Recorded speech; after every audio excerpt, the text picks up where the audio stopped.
언제인가부터 한국교회 안에 기복신앙이 유행하고 하나님과의 인격적인 사귐보다는 주술적이고 욕망 추구적인 신앙이 번성하게 되면서 도우시는 하나님, 기도에 응답하시는 하나님에 대해서는 저는 오히려 더 말을 아끼거나 조심하게 되었습니다. 기도하면 다 된다, 이런 이야기가 너무 무분별하게 선포되고 이로 인한 오해와 부작용들이 여기저기에서 생기다 보니까 저는 오히려 기도한다고 다 되는 것은 아닙니다. 기도는 내 뜻을 이루기 위한 도구가 아닙니다. 기도는 주문이 아닙니다. 하나님은 요술램프의 지니가 아닙니다. 오히려 이렇게 외쳐야만 했었습니다. 근데 맞습니다. 기도는 내 욕망을 이루기 위한 수단이진 않습니다. 기도한다고 해서 우리가 원하는 모든 일들이 다 그대로 이루어지는 것도 아닙니다. 기도에서 기도한 내 기도의 제목들이 다 이루어진다고 한다면 저는 무서워서 기도를 못할 것 같습니다. 제가 지금 바라고 원하는 이 기도의 제목들이 정말로 이루어졌을 때 그게 나한테 진짜 유익한지 아닌지 우리는 확신할 수가 없는 일들이 너무 많지 않겠습니까? 하나님은 내 뜻을 이루시는 분이 아니라 하나님의 뜻을 이루시는 분이에요. 그러나 사실 저는 기도를 통해서 하나님의 도우심과 은혜를 정말 많이 받은 사람이기도 합니다. 작게는 돈이 없을 때, 주님, 저 돈이 너무 없어요. 지금 너무 필요한데 상황이 어렵습니다.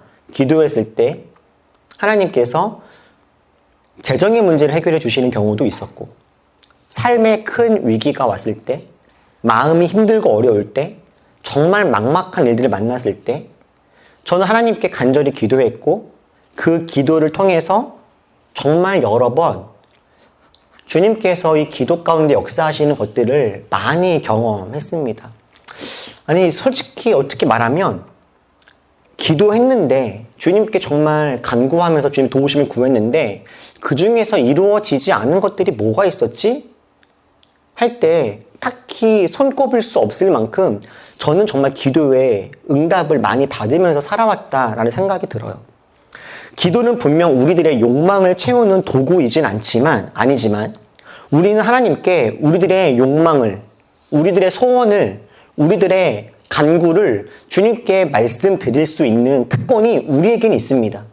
그리고 사실 많은 부분 하나님이 우리의 모든 기도를 다 들어주지는 않으시겠지만 왜냐하면 우리가 다 좋은 것만 구하지 않기 때문에요.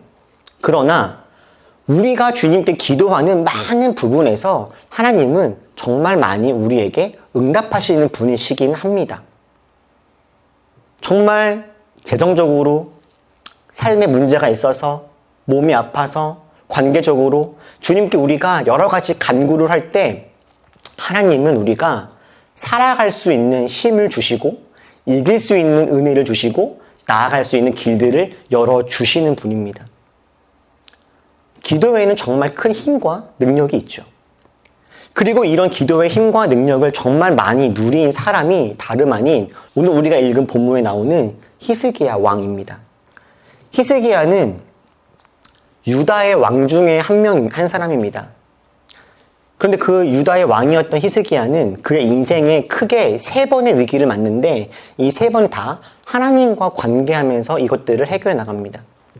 히스기야가 맞이한 첫 번째 위기, 첫 번째 어려움은 이웃나라 아수르의 침공이었습니다.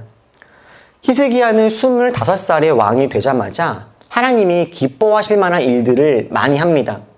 무엇보다 히스기야는 하나님 보시기에 정직하게 올바르게 그렇게 행했습니다. 하나님 보시기에 정직하고 올바르게 살아갔음에도 불구하고 히스기야가 왕으로 있었던 그 유다 나라에 아수르는 침공을 해와요. 하나님을 잘 믿어도 고난은 오죠. 이 세상 모든 사람들이 다 하나님의 뜻을 다 따르지 않는 한 이 땅에 많은 사람들이 여전히 하나님을 거부하고 자기 뜻대로 살아가는 한 하나님을 잘 믿는 사람들은 여전히 고난과 어려움을 경험하게 될 겁니다. 이것이 우리들이 마주하는 현실이기도 하죠. 히스기야 역시 그랬습니다.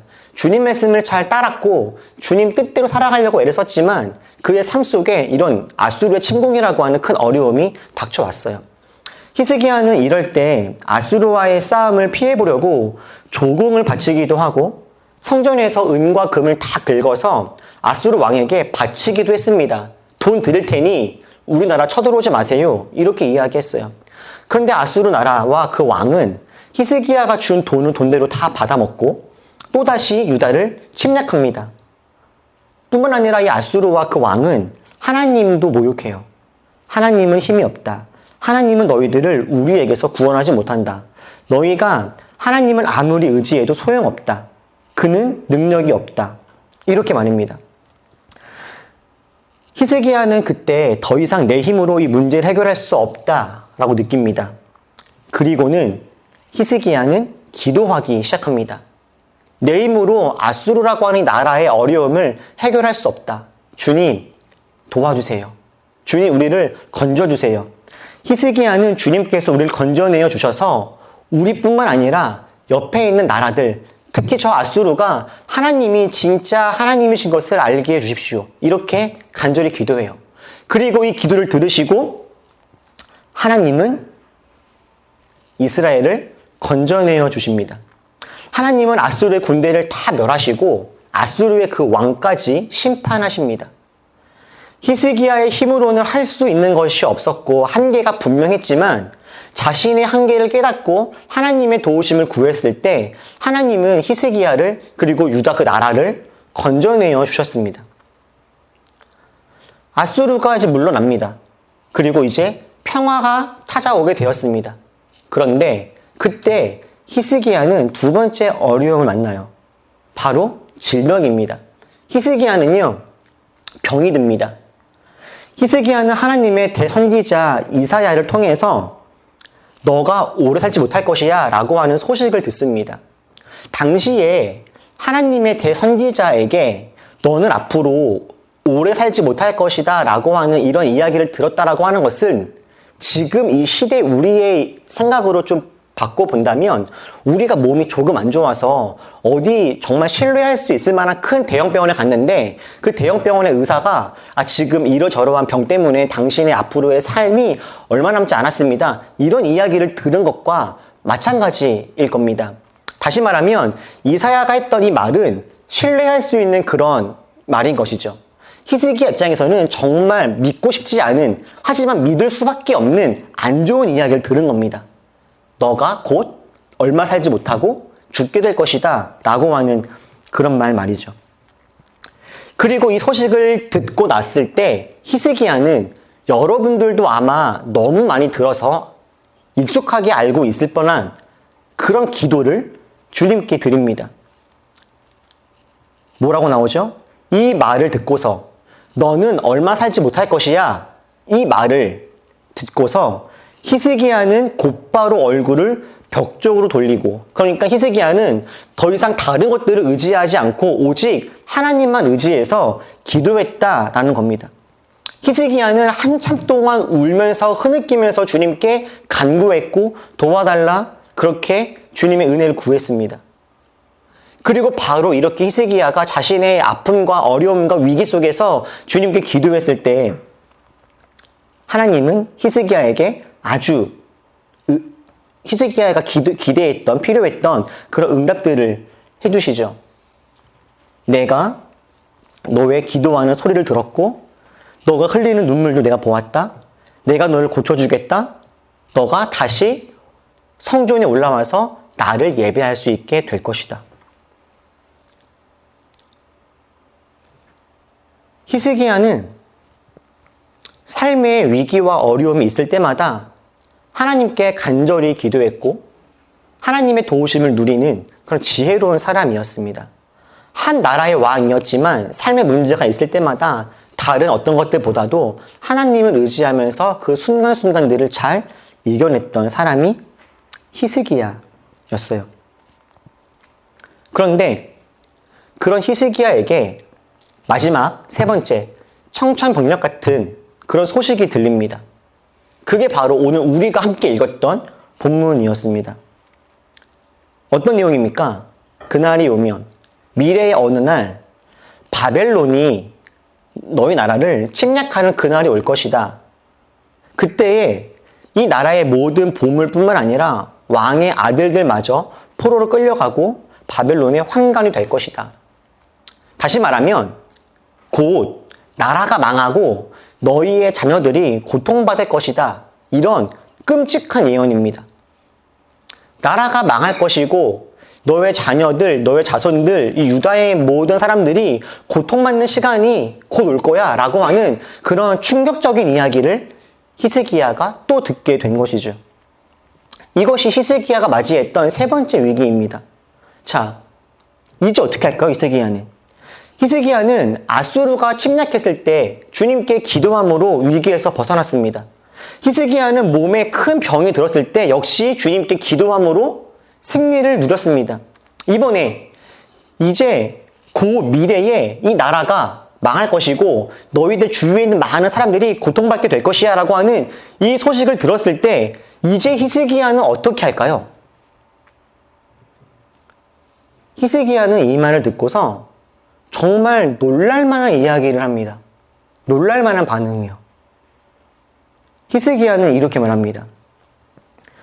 예언자께서 전하여 준 주님의 말씀은 어떤 말씀이래요? 지당한 말씀입니다. 개역 개정에서는 선하신 말씀입니다. 이렇게 나옵니다. 여기에서 지당한 말씀, 선하신 말씀이라고 번역되어지는 이 지당한이라고 하는 이 단어는요, 히브리어로 토브라고 하는 단어를 번역한 말입니다. 그런데 히브리어의 토브가 언제 쓰였냐면 창세기 1장에서 하나님이 천지를 창조하시고 보시기에 좋았더라 라고 할 때 그 좋았다가 토브입니다. 그러니까 하나님이 너무너무 좋은 것을 경험했을 때 너무 선하다, 너무 아름답다 라고 할 때 쓰는 단어가 토브이고 지금 히스기야가 사용하고 있는 이 지당한 말씀의 이 단어예요, 원래는. 그래서 다시 말하면 히스기야는요, 내가 들은 이 말이 너무 좋다, 너무 아름답다 이렇게 지금 이야기하고 있는 겁니다. 여러분, 여기 지당한 말씀이라고 쓰여있는 이 글씨가요, 제가 오타를 낸 게 아닙니다. 이게 원래 말이에요. 지당한 말씀입니다. 그럼 도대체 히스기야는 뭐가 좋길래 저 말이 나라가 망할 것이고 너의 자녀들이 다 끌려갈 것이야 라고 하는 이 말이 도대체 뭐가 좋길래 토브, 선하신 말씀이었다라고 이야기했던 걸까요? 히스기야가 들은 이 말을 지당한 말씀, 선하신 말씀이다라고 이야기했던 데에는 이유가 있습니다. 이것 때문이었어요. 히스기야는 자기가 살아있는 동안만이라도 평화와 안정이 계속된다면 그것만으로도 다행이라고 생각하였다. 나라가 망할 것이라고 하는 소식을 듣고서 그럼에도 불구하고 히스기야가 괜찮습니다. 좋은 이야기입니다. 라고 이야기했던 이유가 뭐라고요? 그 얘기, 나라가 망하는 거 물론 좋은 일은 아닐 수 있으나 그거 나랑은 관계없네 라는 거예요. 그러니까 어차피 내가 살아가는 시간대에 일어나는 일은 아닌가 보네. 나는 문제없네. 이런 거죠. 히스기야는 자기가 살아있는 동안에 평화와 안정이 있다면 그것만으로도 충분하다라고 생각했던 거예요. 만약에 자기가 살아있는 동안에 이런 일이 왔다면 히스기야는 걱정하고 근심하며 주님께 또 기도했겠지만 이거 어차피 나랑은 관계없는 이야기야. 내 다음 세대의 이야기, 나와 관계없는 너희들의 이야기구나. 그러면 나랑 무슨 상관이야? 나는 아무 문제 없어. 이렇게 이야기하고 있는 것이죠. 자기가 죽을 것 같고 자기 나라가 어려울 것 같으면 하나님께 기도하며 매달리며 도와달라고 했던 그 사람이 자신과 다른 이웃들의 삶에 대해서 민족의 미래와 다음 세대에 대해서는 어떠한 사랑도 책임감도 안타까움과 긍휼도 없었던 겁니다. 히스기야는 자기 문제 앞에서 누구보다 열심히 주님을 의지했던 사람이지만 자기를 제외한 모든 문제에 대해선 너무나 무관심한, 잔인할 만큼 무신경한 그런 사람이었던 거예요. 여러분은 이런 히스기야의 모습이 어떻습니까? 물론 저는 성경도 읽게 되고 히스기야에 대해서 여러 번 읽고 설교도 많이 했지만 문득 오늘 이 말씀을 읽는데 히스기야의 반응을 보는데요. 19절에서 히스기야가 했던 이 고백을 듣는데 소름 끼치더라고요. 저는 너무 무섭습니다. 끔찍해요. 히스기야의 반응이요. 사이코패스 같습니다. 그렇지 않습니까? 나라가 망할 거라는데 너의 자식이 끌려가서 환관이 될 거라고 하는데 선하신 말씀입니다. 지나간 말씀입니다. 왜? 내가 살아가는 동안에는 평안할 거니까. 이렇게 응답하는 게 이게 정상적인 모습입니까? 절대 그렇지 않죠. 너무나 병든 마음이고 너무나 잘못된 생각입니다. 그런데 더 무서운 게 뭔지 아십니까? 히스기야의 이런 모습이 우리를 비롯한 너무 많은 그리스도인들의 모습에 나타나고 있다라는 겁니다. 예수님은 이 땅에서의 사명을 마치시고 하늘로 승천하시면서 남아있는 사람들에게 이렇게 간절히 부탁하셨습니다. 우리 2절 말씀만 같이 한번 읽어볼까요? 자, 시작. 그러므로 너희는 가서 모든 민족을 제자로 삼아서 아버지와 아들과 성령의 이름으로 세례를 주고 내가 너희에게 명령한 모든 것을 그들에게 가르쳐 지키게 하여라. 보아라, 내가 세상 끝날까지 항상 너희와 함께 있을 것이다. 예수님은 하늘로 올라가시면서 이미 예수님을 알고 믿는 사람들에게 부탁하십니다. 너희는 가라. 모든 민족에게 나아가라. 그래서 그들을 제자로 삼아라. 그들이 너희들만이 아니라 그들도, 너희 가족들만이 아니라 그들도 모든 민족들로 제자를 삼아서 그들도 하나님을 알고 주님의 자녀가 되게 해라. 너희가 구원받았으니 만족하지 말고 구원받지 못한 또 다른 사람들을 향해서 나아가라. 주님은 우리들에게 이런 것을 부탁하십니다. 우리들에게 히스기야처럼 내가 힘들 때, 내가 어려울 때에만 하나님을 찾는 그런 신앙이 아니라 주위를 돌아보면서 하나님을 모르는 사람들에게 복음을 전하는 그런 삶을 살아달라고 명령하시고 부탁하시는 거예요. 분명 우리가 교회를 열심히 다니지 않아도, 신앙생활을 적극적으로 하지 않아도 구원받을 사람들, 하나님의 자녀가 될 사람들도 있을 겁니다. 그리고 어쩌면 저도, 우리들도 그 정도로만 신앙생활 하고 싶은지도 모르겠어요.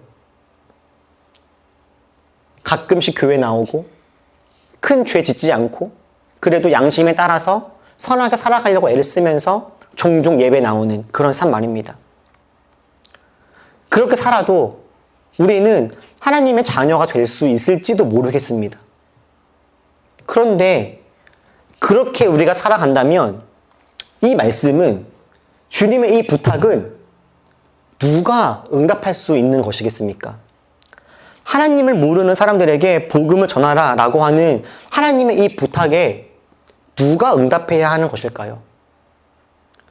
여러분, 우리들은 우리 주위에 있는 많은 사람들에게 우리들의 물질을 나누기도 해야 합니다.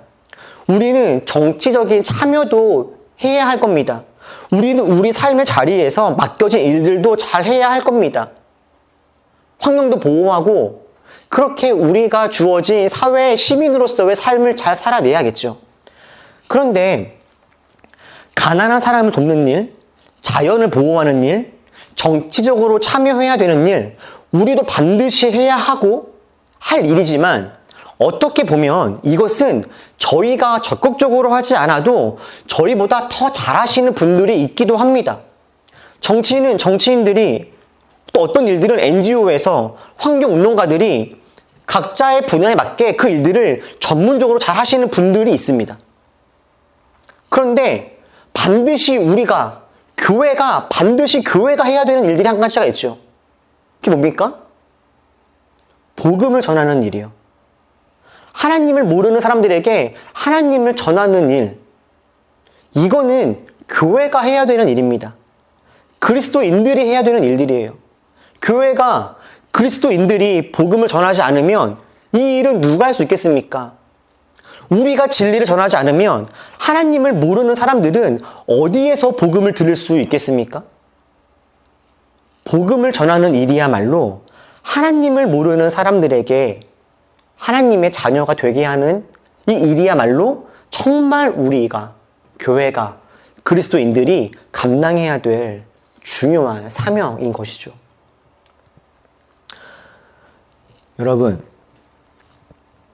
여러분은 살면서 언제 마음이 간절해지십니까? 기도할 때 정말 간절히 기도하게 되어지는 순간이 언제 있습니까?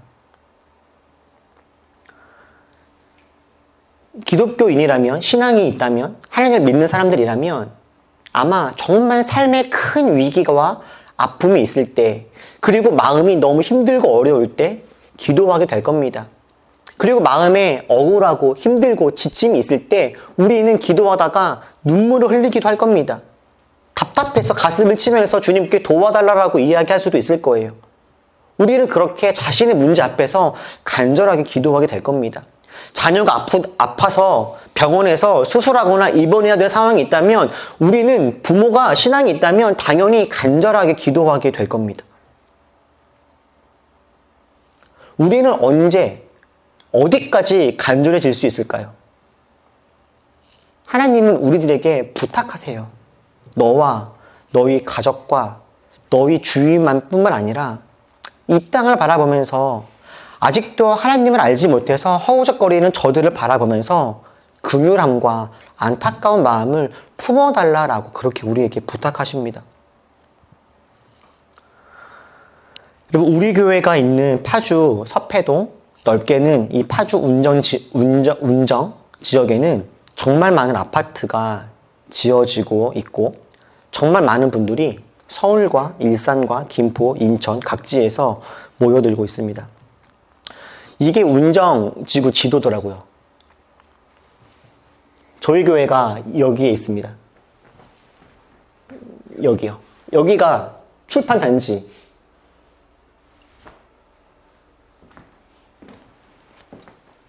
이쯤이 혜진 집사님네 집이겠죠? 여기가 무슨 마을이죠? 해오름 마을인가요? 거기는 학원 쪽. 학원 쪽? 네. 어디죠? 여기, 더 하나 건너가. 여기입니까? 네. 여기입니까? 네, 그쪽. 여기가 운정 1, 2지구죠? 그죠? 여기가 운정 3지구입니다. 저희 교회가 있는 운정 3지구. 운정 1, 2지구는 지어진 지 그래도 한 10년 넘었죠. 여기는 15년? 운정 3지구는 지금도 지어지고 있는 곳입니다. 운정만 하더라도요 30만이에요. 인구가 30만.